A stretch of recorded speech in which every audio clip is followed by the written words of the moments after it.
BRPROUD presents the Back to School Virtual Town Hall, keeping our children safe in the upcoming school year. Now, here are your hosts, Chad Savity and Carly Lang. Good evening. Welcome in, everyone. I'm Chad Savity. And I'm Carly Lang. Thank you for joining us tonight for our BRPROUD Back to School Virtual Town Hall. Here's a look at what we have coming up for you tonight. Coming up next, we'll be talking to State Superintendent Dr. Cade Brumley before we break down several school plans in our area. A bit later, we'll also hear from the presidents of the Louisiana Federation of Teachers to gauge how educators are preparing for this unique and upcoming school year. We'll also speak with Dr. Ronnie Whitfield so parents can make sure their kids are safe and healthy when they eventually go back to class. And with the new school year set to begin soon, many parents, teachers, and staff are concerned about what this fall semester will look like. We recently sat down with State Superintendent Dr. Cade Brumley to help alleviate some of those concerns. Just to start out, in the same way that our communities elevated the work of nurses and doctors in the spring, and rightfully so, I think now is the time that we need to elevate our teachers, our school leaders, so that they get the praise that they deserve, because they are in uncharted territory in new times, trying to find a way for kids to get an education they deserve in a safe way. From a lot of those teachers and parents' perspectives, what are some of the concerns, the biggest challenges, the biggest concerns you've been hearing across the state? So we never claimed here at the department to be an expert on this virus, but thankfully we've been able to partner with some of the leading agencies and organizations and hospitals that are experts, such as Louisiana Department of Health, Ochsner Medical, Children's Hospital, Tulane Medical, and we've worked hand in hand with them to develop a set of minimum guidelines for schools to use in order to be able to open their schools. And whenever we say open, we recognize that that could look different in different parts of the state and within different systems. And our schools are taking that information, they're building plans, and they're coming forward with a way to open their schools in a safe way, but still find a way to make sure kids get the education they deserve. And of course, a lot of families have that choice, as you referenced, whether it be virtual, at-home learning, being on campus, a hybrid model. Not one way works best for everybody, right? So what would you tell to the parent who's still on the fence about which model to choose for their particular student? Yeah, well, we know based on the experts on the virus here in Louisiana that our standards are on par with or better than anything across this country in terms of what we know about this virus, how we can mitigate the spread in schools, how we can find a way. But we've simultaneously asked every school system in the state to have an online option for every family that doesn't feel comfortable sending their child to a brick and mortar environment, physical school. And so our systems have adjusted, they've stepped up. And so every system in the state has that opportunity for families to choose a full virtual option if that's what they think is best for their child. And we know access and technology have come such a long way over the past decades, but really, do you believe, sir, that still in-person learning, especially at the younger age, is still the best option when available for most young students? Yeah, I think that we are moving to a place where virtual instruction will get better and better. But we've been teaching in many ways for a couple thousand years the same way, with students right in front of us, with the ability to interact with them face to face. And so we will have bumps along the way as we go to virtual instruction, but it will get better as we work through the process. Twofold question here. What are you really excited about as we embark on a new school year? There's usually a very strong, real sense of excitement. And also, maybe what's the biggest challenge in the back of your mind or at the forefront of your mind going into this very unique year? Well, I think they're one and the same. I think the challenge that we face in terms of educating in a global health pandemic is unknown. And we want to make sure that we do that safely, but we want to make sure that we do that. You know, I have high expectations for student learning even through this. So one and the same, I think we'll see a ton of innovations in education that are a result of this. I think that our educational system will be fundamentally changed in a number of different ways, in a good and positive way as a result of this. And so I think they're one and the same. The global health pandemic is a challenge, but at the same time, it's an incredible opportunity for us to find new ways to educate kids. And we're all adjusting to this new normal. Farther down the road, what are your hopes for Louisiana students, the just state of education here in our great state as you embark on this new profession of yours, or new title at least? Yeah, so we've made progress in education in Louisiana, but I want to add value to that. I think that we have to make sure that every child, by the time they leave third grade, are on grade level. A kid who's not on grade level by the end of third grade in reading is 2, 3, 4 times more likely to be a high school dropout. We know that 80% of people in American prisons today don't have a high school degree. And so if we can focus on early childhood education, making sure that kids are reading by the end of third grade, and then tracking on down the road, making sure that we have elevated career and technical education, vocational education for students, as well as dual enrollment and collaboration with our colleges. I think all of that will go a long way, while we also edify and give voice to the teachers that sometimes have not always been heard, because those are the individuals on the ground every day working with our kids. And along that note, with all of our great teachers from north to south Louisiana, east to west on the state boundaries, you know how hard they're working, you know many of them well. What would you tell some of the parents out there about the work they're doing behind the scenes to get adjusted to this new normal, to be as prepared as possible for this year? I mean, across every sector, I just think we have to give everyone patience and grace and a little bit of extra breathing room. You know, we are all working through this together as moms and dads, as workers, to try and find a way through this. And I think we just have to give each other a little room to make mistakes, and at the same time know that we will find a way to make our way through this. Dr. Cade Brumley, thank you, sir. Thank you so much for your time. Thanks for having me. Taking a look now at some general guidelines the State Department of Education has released for schools. Group sizes must be no more than 25 students, including adults, and all students must be at least 6 feet apart. Also, all students must be checked for COVID-19-like symptoms before they enter the school building. And all campuses must clean thoroughly and also provide hygienic supplies like hand sanitizer and soap. And now we begin our breakdown of the various school plans throughout our viewing area with the East Baton Rouge Parish School District. That's right. The incoming East Baton Rouge Parish Schools Superintendent says the system is shifting its reopening plan to all virtual learning through Labor Day. Students will stay with their assigned schools. Officials are making sure there are enough devices for all students. And the first day is August 10th. And taking a look now at the plan for Ascension Parish. School officials there say students in 3rd grade and up must wear a mask. Children in pre-K to 5th grade will be on a normal school schedule, and children in 5th grade and up will have a mix of both in-person and online learning with alternating class schedules. Classes start there a week from today. And over in Livingston Parish, students in pre-K to 2nd grade will have all in-person learning, while students in 3rd grade and up will follow a hybrid model with those alternating schedules. Just like in Ascension, students in 3rd grade and up must wear masks. The school year there begins August 7th. Taking a look now at the plan for West Feliciana Parish students as they return to school this fall. School Superintendent Hollis Milton says grades pre-K through 8th grade will return full-time to the traditional fully in-person classroom setting. High school students will have 1 day of online learning and 4 days back in class. Parents also have an option to go all virtual. The first day of school in West Feliciana Parish is August 7th. And now to East Feliciana Parish Schools. Students will have a few different options there. Parents can either choose in-person learning, a blended model, which is a mix of in-person and online classes, or online classes. All online classes. Now, if you choose all online classes, the school district will provide the necessary equipment for your student. School begins in 2 weeks for East Feliciana. And now taking a look at the plan for West Baton Rouge Parish. All students there through Head Start through 6th grade will have in-person learning. Students in grades 7 to 12 will have both in-person and online learning with alternating schedules based on last name. Orientation for students will begin a week from today, with the first day of school 2 days after that. Well, still to come tonight on our BR Proud Back to School virtual town hall, we'll speak with Dr. Ronnie Whitfield about how you can keep you and your children safe and healthy while they head back to school. But first, we'll check in with Mr. Larry Carter, the president of the Louisiana Federation of Teachers, to learn how educators have been preparing for this upcoming school year and what help they've received. We'll be right back.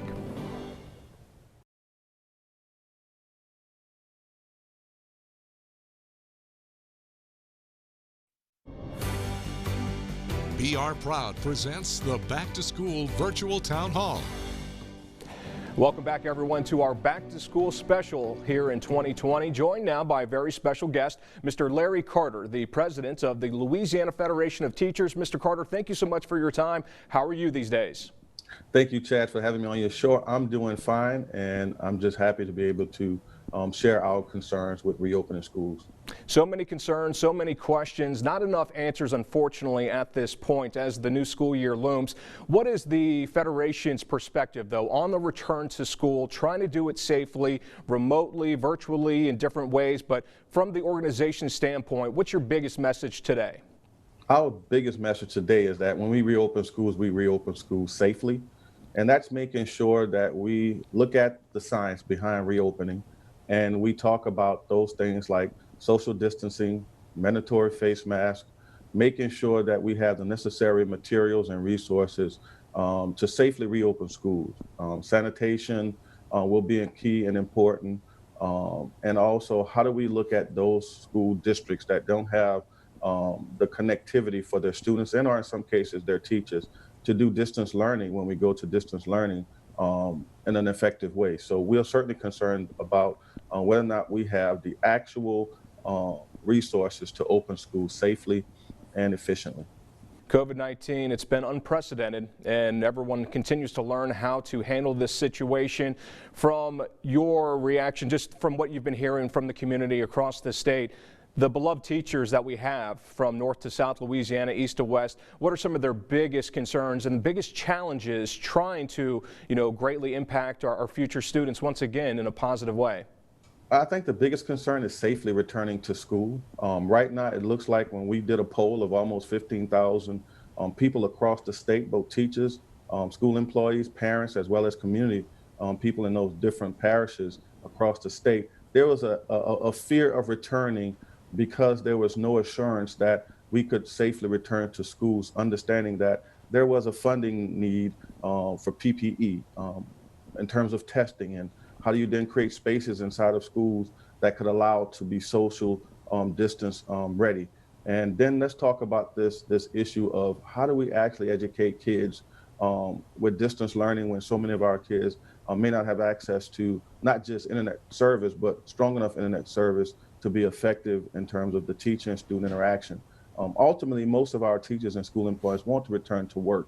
And parents, I think right now, when you poll them, they're really afraid to send their kids to school, as well as teachers who have kids and employees. And so it really is, how do we fund adequately opening schools safely is the key issue and concern. Can we do that, and do we have the resources to do that? And Mr. Carter, you've been a long-time educator yourself here in Louisiana, spent many years in the classroom. We know the connection, that personal experience for students. Just in your opinion, sir, is at-home learning, distance learning, can it be just as effective? But at the same time, what do students miss out when you're not having that in-person instruction?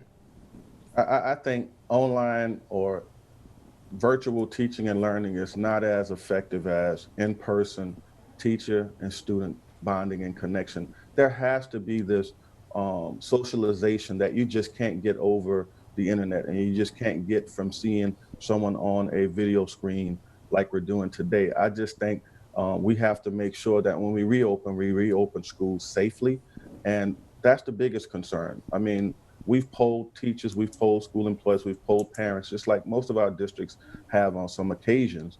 And it's just this fear of not knowing, because there's no true assurances that those protocols that was put in place, can they truly be followed if we don't have the funding to do that? Mr. Carter, as we enter the 2020-2021 school year, what words come to mind just in terms of the biggest challenge that many of us have ever faced in the education system across the state, across the country, across the world? How would you describe what we're all about to embark on this year? Look, I think right now with this unprecedented virus and its impact on our communities, our way of life, is causing people to decide their lives versus their livelihoods. It's causing parents to decide whether my child's life is more important than my child's education. And that is one of the most difficult things for a parent to have to decide. And I think as we get closer to a vaccine, people will feel more comfortable. I think as we find the resources necessary to appropriately and reopen schools safely, then we'll get those assurances where parents and school employees and the community feel safe with reopening schools right now. But for the most part, I think that's what I would leave you with, is that there's a sense of fear and anxiety that is overwhelming those of us who have to make those decisions about reopening schools or going to schools or sending our kids to school. Such a tough situation. Mr. Larry Carter, thank you so much for your time. We appreciate it. We're all hoping for the best. Thank you so much for having me on the show. I appreciate that. Thank you, sir. And we'll have much more of our Back to School special right after this.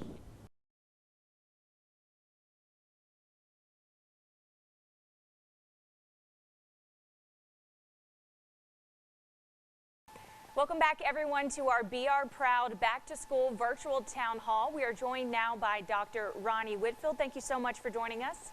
Thanks, Carly. How are you? I'm doing well. You know, kids are getting ready to head back to school, and I know parents have a lot of concerns, especially with going back to school during this pandemic. Do you have any words of advice if parents are uneasy about sending their kids back? Well, you know, this is not a cookie cutter situation. Every school's a little different when you look at the sizes of the classrooms, the number of students that may be at the school. And so I understand the anxiety and concerns. I have a child that will be going hopefully to school. We're not sure what their school or her school is going to do at this particular point. But evidence so far suggests that children and adolescents are less likely to have symptoms of severe disease from infection, but that's the current evidence that we have now. And so there's still some concern that a child could pick up the virus and spread that to either his colleagues at school, and they could go home and take it to their family and loved ones who may be older patients or older people or people that have underlying chronic health conditions, which it seems that this virus is targeted, but we have seen syndromes in children as well. So that's where the concern is. So I guess my words for them is we don't need to be fearful. We need to educate ourselves as much as possible. And so that's why I'm glad you guys are allowing us to have this discussion today. And speaking of that, with kids getting the virus, I know in the beginning we were told they might not have as bad of complications if they were to get it, but it's those parents and those caregivers that they could spread it to. So if you're a guardian of a child or maybe a grandparent is the caretaker, should they choose an online option for their child? Are they at higher risk of getting the virus from their child from school? I definitely think it's worth considering. You know, hypertension, chronic kidney disease, diabetes, which is rampant in the community in the state of Louisiana, is very common. I see it every day in my practice. And so I've also seen some individuals who've been infected with the virus have poor outcomes because they have those chronic underlying conditions. There's a group of people in the community, and some of them are healthcare providers, that don't believe that it's that serious. But I will be honest with you, is that we truly don't know very much about the disease. We thought it would behave like the influenza and probably be dying down by now, but you see they're continuing to have new cases that are popping up. Our state is averaging over 1,000, if not maybe close to 2,000 cases a day in the last couple of weeks. And so we have to move cautiously with this thing, but we're not insensitive to the loss of jobs, the loss of money and income. And we know that some parents are compromised because they don't have any way to take care of their kids and work one or two jobs. So some of my patients, the person themselves, will have two jobs, so their kids are in school at a time when they're working. So these are issues that we all have to take into consideration. And of course, this is something that we all need to take very seriously. And as you mentioned, we're kind of navigating through it together. But there are things that you can do to protect yourself. So as a parent, how can you prepare your child to wash their hands and to wear masks? A lot of children are going to be expected to wear that all day while at school. So what can they do now to prepare their children for what's to come? You know, Carly, COVID-19 has changed the world, and some of the stuff that probably we should have been doing regularly on a daily basis, I guess we take it for granted. So putting emphasis on hand washing, teaching your children how to wear a mask. Before I send my daughter to school, and she's going to have several masks. You know, masks are like underwear. You change them every day if you're wearing them for one or two events. But if you're going to school, you may need to change them frequently throughout the day. Again, frequent hand washing. If it's allowed at the school, you know, hand sanitizers kept tucked away. As far as the schools go, there are going to be probably cohorts of classes, and the children won't be moving from classroom to classroom. They'll be eating in the class, or maybe at least having the teachers rotate through a class. So you'll be around the same folks, but the same mitigation things that we talked about initially: hand washing, social distancing. If you can use outdoor facilities to either have classes are definitely recessed, but making sure that the spacing is there and available. Those are the things that we need to be repeatedly talking to our children about. And the parents have to be very aggressive and do their due diligence and talk to the schools and see what types of things that they're going to be doing with the students so they can know what to expect.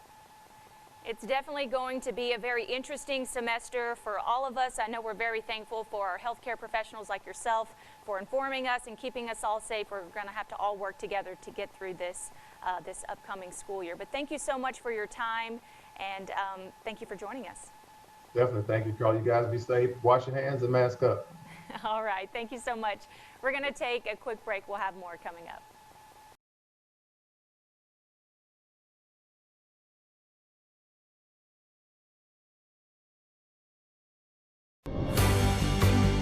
BRPROUD presents the Back to School Virtual Town Hall. Hard to believe the school year is upon us. Thank you all so much for joining us this evening for our BRPROUD Back to School Virtual Town Hall. Remember, you can go to brproud.com to see your school plan for returning if you didn't see it on our show tonight. And like you mentioned, school's getting ready. It's going to be an interesting year, but we're going to all get through it together. Stay safe and have a great night.